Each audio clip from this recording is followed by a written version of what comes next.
Assalamualaikum warahmatullahi wabarakatuh. Kami dari kelompok 8 yang beranggotakan saya sendiri, Vivi Ardianita, dan rekan saya yaitu Siti Hajarul Nadia.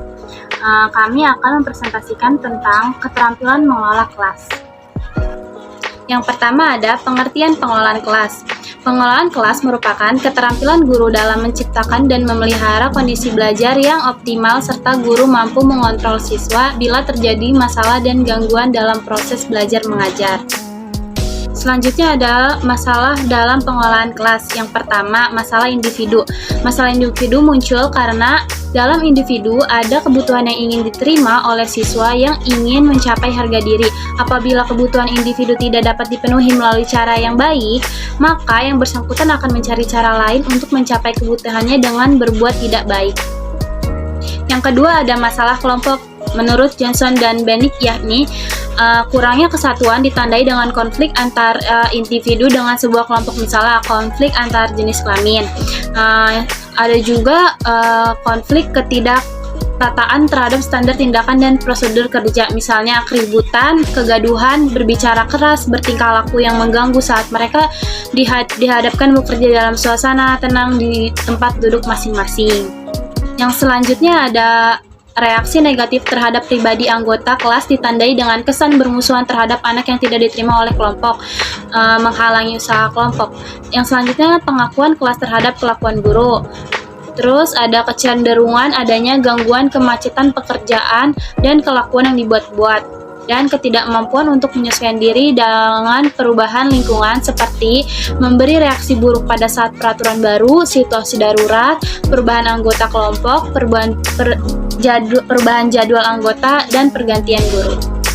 Nah, dapat disimpulkan bahwa masalah individual menyangkut tingkah laku yang ingin mendapat perhatian orang lain, tingkah laku untuk menunjukkan kekuatan, tingkah laku untuk menyakiti orang lain, dan peragaan ketidakmampuan.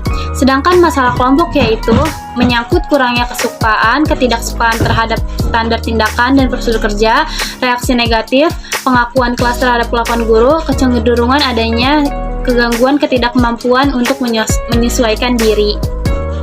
Siswa adalah makhluk hidup yang memerlukan bimbingan dan pembinaan untuk menuju kedewasaan. Mengingat tugas mengajar guru yang berat, guru dituntut untuk mempunyai prinsip mengajar, yaitu harus dilakukan secara efektif mungkin agar guru mampu mengajar, yakni yang pertama ada perhatian. Di dalam mengajar, guru harus dapat membangkitkan perhatian siswa kepada pelajaran yang diberikan. Yang kedua, aktivitas. Dalam proses belajar mengajar, guru perlu menimbulkan aktivitas siswa dalam berpikir dan berbuat. Yang ketiga, ada apresiasi. Setiap guru perlu menghubungkan pelajaran yang akan diberikan oleh guru dengan pengetahuan yang telah dimiliki oleh siswa. Yang keempat, ada peragaan. Guru yang mengajar di depan kelas harus berusaha menggunakan media dengan baik agar siswa terangsang untuk berpikir. Yang kelima, ada repetisi. Mengulangi kembali pelajaran yang disampaikan oleh guru agar ingatan siswa bertahan. Yang keenam, ada kolerasi. Guru harus mampu menghubungkan pelajaran yang satu dengan pelajaran yang lain. Yang ketujuh ada konsentrasi. Dengan mengajar, guru harus mampu menghubungkan antara pelajaran lebih luas agar siswa memperoleh kesatuan pelajaran yang bulat. Yang kedelapan ada sosialisasi. Waktu siswa berada di kelas maupun di luar kelas menerima materi bersama, sebaiknya guru memberikan kesempatan untuk melaksanakan kegiatan bersama. Yang kesembilan, semua kegiatan mengajar belajar perlu dievaluasi. Untuk itu guru harus memiliki dan mampu mengevaluasi belajar mengajar. Dengan adanya evaluasi, guru dapat mengetahui prestasi dan kemajuan siswa sehingga dapat bertindak tepat bila siswa mengalami kesulitan belajar serta memberi motivasi bagi guru dan siswa. Selanjutnya akan dipresentasikan oleh teman saya. Baik, kemudian ada pendekatan dalam pengelolaan kelas. Yang pertama yaitu pendekatan kekuasaan. Melalui pendekatan kekuasaan ini, pengelolaan kelas yaitu sebagai proses pengontrol mengontrol tingkah laku siswa. Yang kedua, yaitu pendekatan ancaman. Dalam pendekatan ancaman ini diartikan sebagai suatu proses mengontrol tingkah laku siswa. Pelaksanaannya itu dilakukan dengan cara memberi ancaman, menyindir, dan memaksa siswa. Yang ketiga, yaitu ada pendekatan mengubah tingkah laku dalam pengelolaan kelas, yang diartikan sebagai proses mengubah tingkah laku siswa, yang mana peranan guru yaitu mengembangkan tingkah laku siswa yang tidak baik. Kemudian yang keempat yaitu ada pendekatan sosial emosional.